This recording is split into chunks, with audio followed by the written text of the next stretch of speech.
much, Carter. Good afternoon. Good afternoon. It is indeed a very good afternoon here at North Carolina Central University. We often say it's a great day to be an Eagle. Today is certainly one of those days. I am happy to be before you today, and we have a very important announcement to make.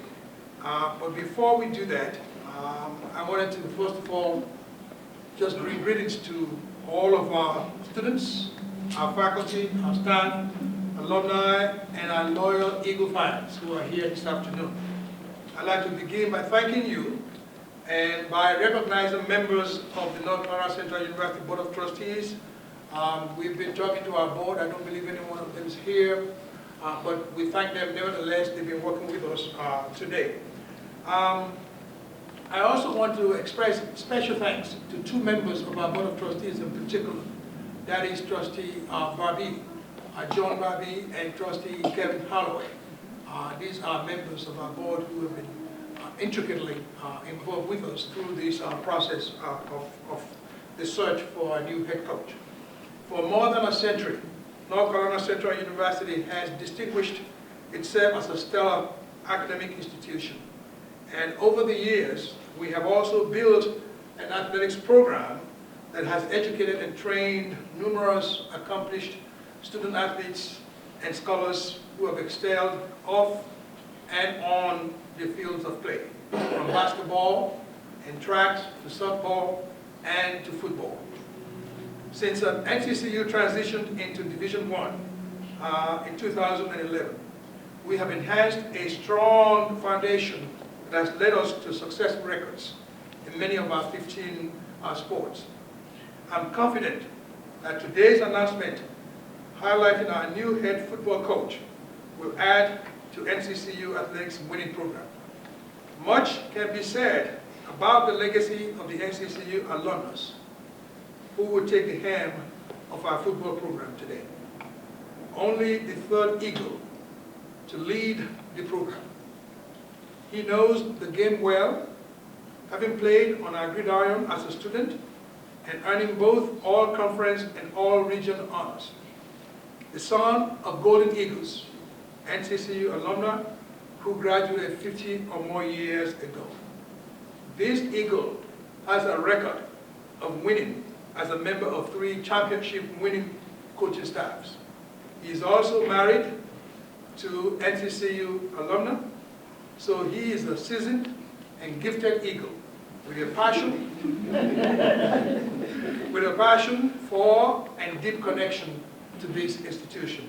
Now at this time, I would like to bring forward our athletics director, Dr. Ingrid Wickham-McCree. Dr. Wickham-McCree is a leader in Division I athletics whose awards and recognitions highlight her stellar leadership in collegiate athletics. I would like to thank her for her numerous contributions in creating our championship winning programs. Her desire to help our students and our student athletes is contagious.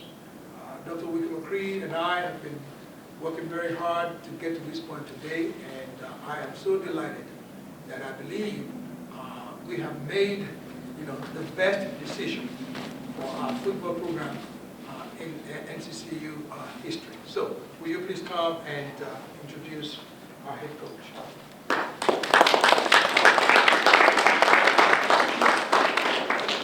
Thank you, Chancellor. Good afternoon. Good afternoon. That's not good enough. Good afternoon. Good afternoon. Better.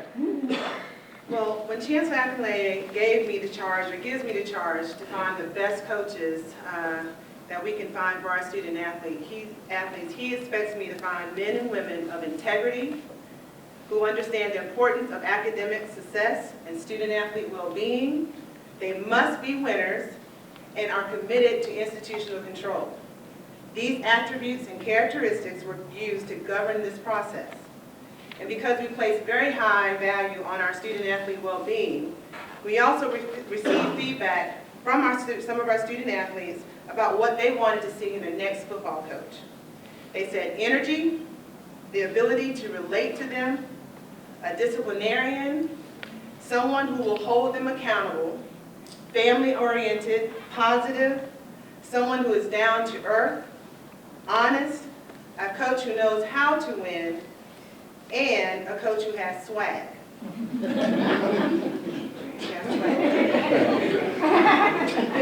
Today, we've selected a true winner and an eagle to lead our football program. Our candidate is a genuine person who is energetic, passionate, empathetic, charismatic, and has been very successful in the field of developing young men to become scholars, winners, and most importantly, leaders.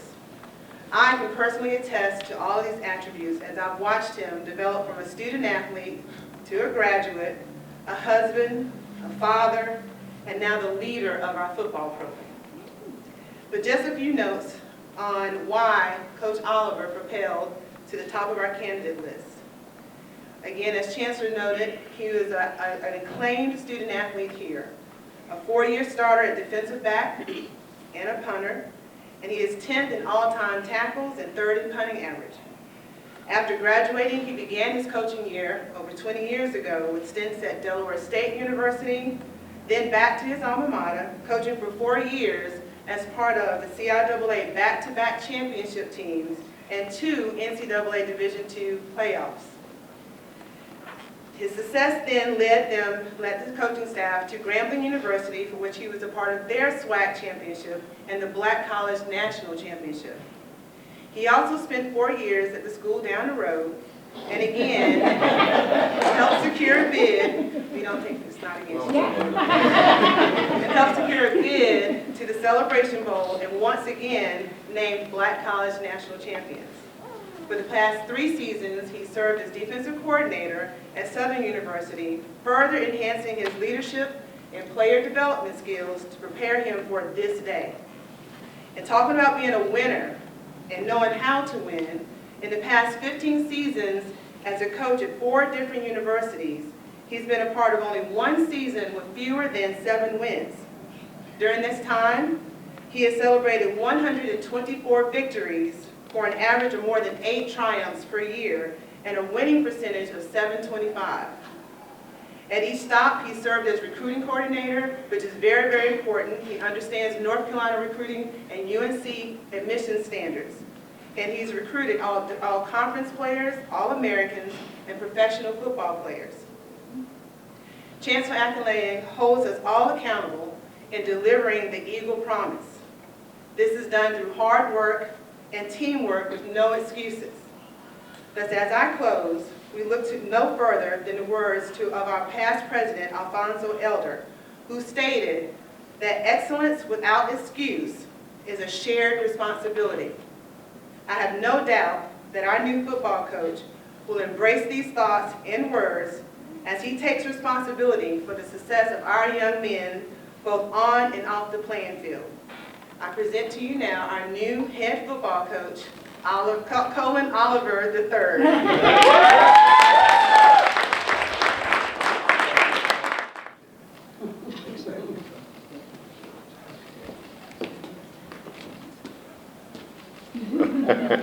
Yes, sir. All right. All right. I like that number. I like that number. Eagle Pride. There we go. First of all, I'd like to thank Chancellor, the Board of Trustees, and the Search Committee for allowing me the opportunity to first of all interview and obviously give me the opportunity to be the next head football coach here at North Carolina Central University. My family, thank y'all for sticking with me through the hard times and the traveling and the long hours. Vet, you back home, baby.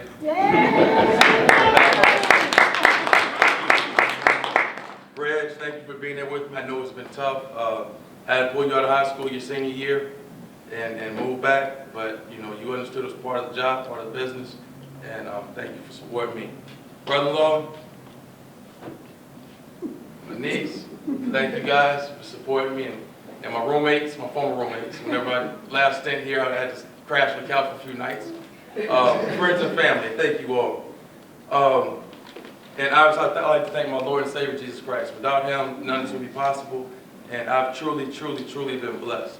My mother and father, that have always been by my side from day one. I think we played 44 games in college, and I think they made 43 of them. So my parents have always been, right there. This has been an amazing experience, amazing journey. Trying to be professional and handle my business and my other job. Coming up through the interview process. 2 days ago, I was in New Orleans eating red beans and rice, making a home visit. Trying to stay focused and close some deals there. But luckily, thank God, things went through and everything happens for a reason, and it's good to be home. Again, I can't say how blessed I am to stand in front of you. It's an honor and a privilege to be able to lead this institution. My home. Y'all know how much I love this place, and it's just really good to be back home. Central is so special to me because of the great people that I met here as a student athlete. Growing up, 1994, as a freshman, staying in Chili Hall. A lot of times you're away from home, but people put their arms around me. Miss Stewart, Mama Stu, Luann, Mama, I love you. Thank you for everything. You've been there for me. I don't want to go call the names, but my dad's crew, all my dad's former players and everybody else, they really took care of me and had their best interest, my best interest at heart. And it's when you're around good people, it's easy to be successful. That's what it's all about. I had outstanding teammates that have been blowing my phone up, and I mean, my wife said she didn't know that many people knew me, much less like me. But all those I'll be reaching back out to. Some of them in here. Go ahead and join the Eagle Club, and we need that that lifetime alumni. I believe it's $1,000. We'll be signing up for that tomorrow. Both of us tomorrow. But then, moving on to my professional career. Again, being around great people. When I came back here and I got with Coach Broadway, I learned so much from Coach Broadway. And I mean, he's an amazing person. Now, you might not understand his ways if you don't do things the way he sees it, but I've learned so much from him, and it helped me grow as a person professionally. Having the opportunity to work under Coach Hayes, a guy that showed me how to get things done. I saw Coach Hayes pass a bucket around the stands. Everybody's like, Coach, you really gonna do that? And raised thousands of dollars. But Coach Hayes finds a way to get things done. And I really enjoyed working with those guys. Dawson Odoms, most of you all know him as Tyrone Odoms. Coach Odoms gave me the opportunity to come down to Southern Louisiana and offer me a coordinator position. And that meant a lot because the first time he offered it to me, I turned it down because the timing wasn't right.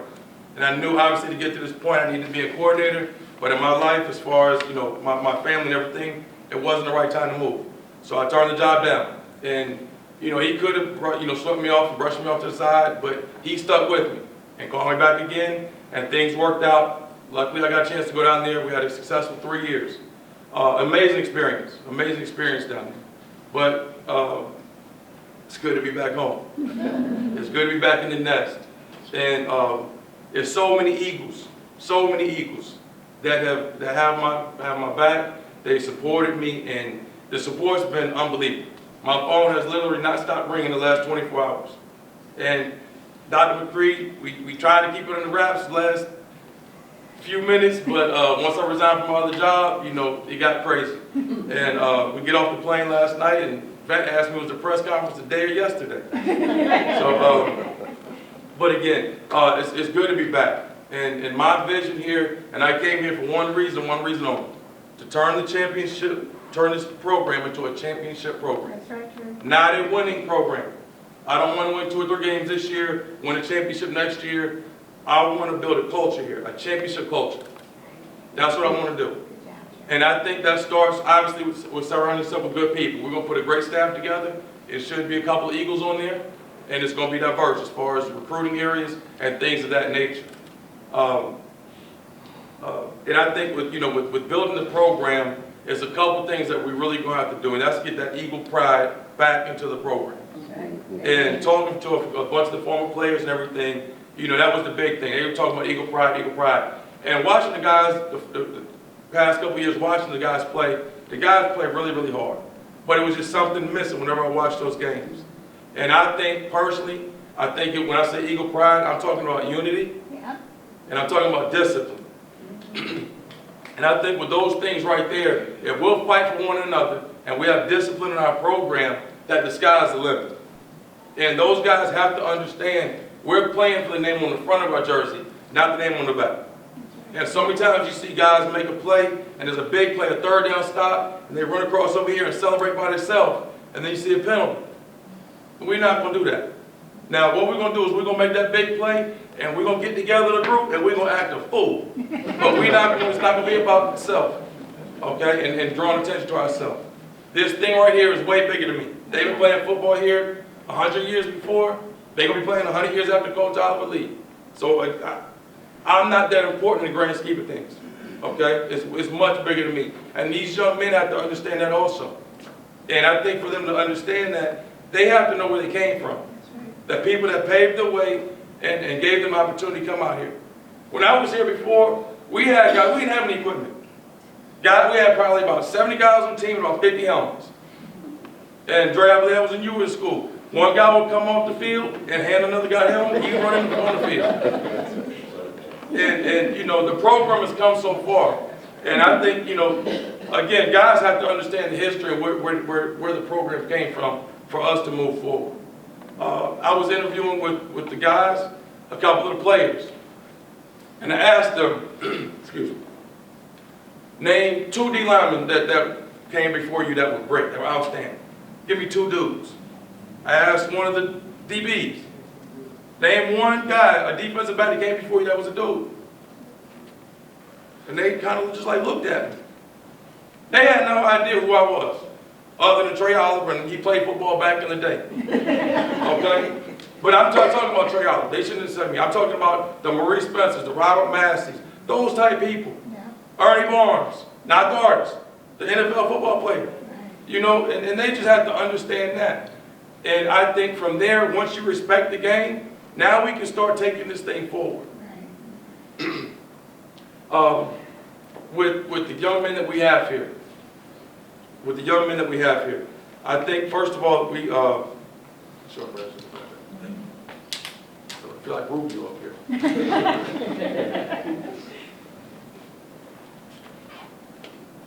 I think with the young men that we have on the team, and I told them, and I'm adamant about this, you're not going to ever hear me say, wait till we get my guys in here.